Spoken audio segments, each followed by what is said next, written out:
Hello student, स्वागत है आप सभी का आपका अपना YouTube channel Bihar study point. Student, आज हम बात करने वाले हैं BSEB बोर्ड क्लास 10th का मैथ के बारे में। और अभी जो फिलहाल ऑफलाइन कोचिंग में जो है प्रश्नावली 7.2 का चल रही है कि नहीं। और वो क्वेश्चन नंबर हम क्या करेंगे 7.2 का क्वेश्चन नंबर 8 पर बात करेंगे। चलिए देखते हैं क्वेश्चन की ओर और समझते हैं इसको बारीकी रूप से। क्वेश्चन कह रहा है कि यदि A और B क्रमशः -2, और 2, -4 हो तो बिंदु P के निर्देशांक ज्ञात कीजिए ताकि AP बराबर 3/7 AB हो और P रेखाखंड AB पर स्थित हो। तो सर्वप्रथम देखिए कि यहाँ पर दो बिंदु दी गई है, A और B दिया गया है। A का जो निर्देशांक दिया गया है -2, और B का जो निर्देशांक दिया गया है 2, -4 दिया गया है। समझ गए।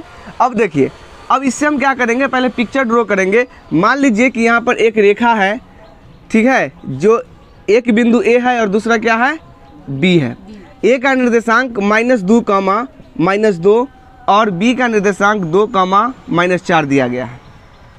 क्वेश्चन आपको यह कह रहा है कि एक बिंदु P जो है इस रेखाखंड AB के बीच स्थित है और उसका निर्देशांक निकालना है आपको। और ये कहाँ पे स्थित है कि ये जो AP होगा वह AB के 3/7 भाग है। तो देखिए, मान लीजिए कि यहाँ इस रेखा पर कोई बिंदु P स्थित है, ठीक है। अब देखिए, थोड़ा दिमाग लगाइएगा। यहाँ पर क्वेश्चन जो आपको बोल रहा है कि AP जो है वह बराबर है 3/7 AB का, ठीक है। इसका मतलब समझ लीजिए कि AB रेखाखंड है, उसका कुल भाग कितना है 7 है। ये कुल भाग हुआ, कुल भाग कितना हो गया 7 हो गया, जिसमें से तीसरा भाग पर P बिंदु स्थित है। P केना बिंदु पर, तीसरा बिंदु पर स्थित है। तो समझिए कि अगर कुल भाग 7 है और तीसरा बिंदु पर स्थित है तो एक का मतलब ये हुआ कि A की ओर से 3 स्टेप बिंदु P होगा और B से 4 स्टेप बिंदु P होगा। यानी कि इधर 3 भाग और इधर कितना भाग 4 भाग होगा। यानी कि यहाँ पे P जो है AB के मतलब 3:4 के भाग में स्थित है। ठीक है, कोई दिक्कत यहाँ तक नहीं ना। चलिए अब आगे देखते हैं। अब यहाँ पे क्या करना है, हमको P का निर्देशांक निकालना है कि नहीं। तो यहाँ पे चलिए, दिया गया है क्या, A का निर्देशांक -2, B का निर्देशांक 2, -4 और अनुपात कितना 3:4 दिया गया है।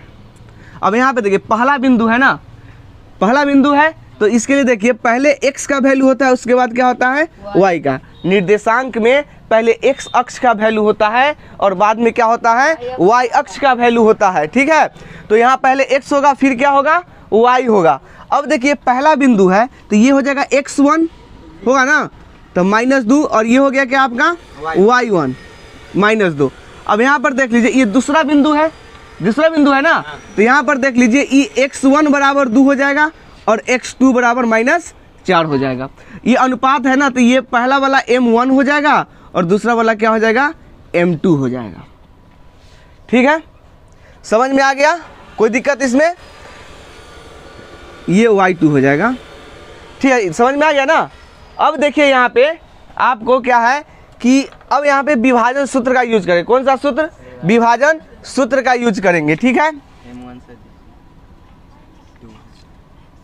M1 3 और M2 4, ठीक तो है।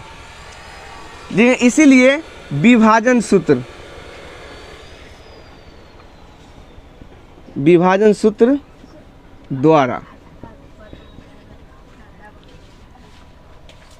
देखिए यहाँ पर अनुपात 3:4 है। 3 क्या है 4 है। तो M1 कितना हो जाएगा 3 ना होगा, और ये क्या हो जाएगा 4 हो जाएगा। ये हाँ, ये दूसरा बिंदु है तो ये क्या हो जाएगा x2 हो जाएगा।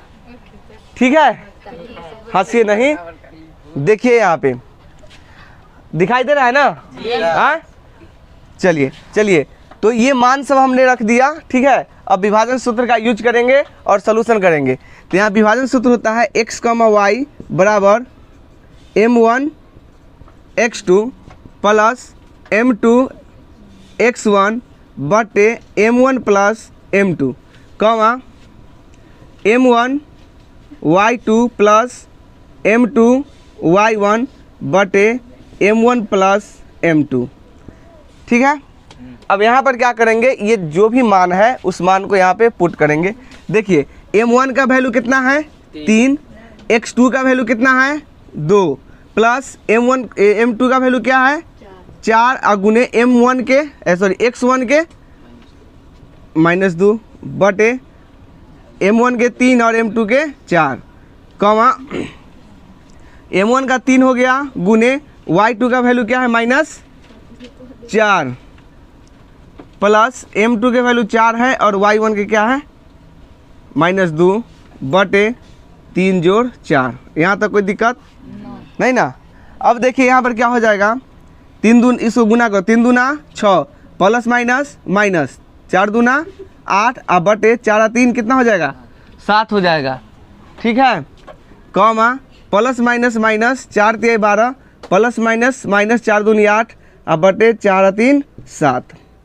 अब यहाँ पर देखिए क्या करना है कि इसको घटाएंगे, 6 में से -8 जाए क्या बचेगा -2 है ना, अब बटे 7 और कॉमा -8 12 और -8 तो दोनों माइनस में है ना, तो दोनों जुड़ जाएगा, तो 12 8 कितना हो जाएगा 20 बटे 7। यही शायद आंसर होगा आपका, यही क्या हो जाएगा आपका पी का निर्देशांक निकल जाएगा।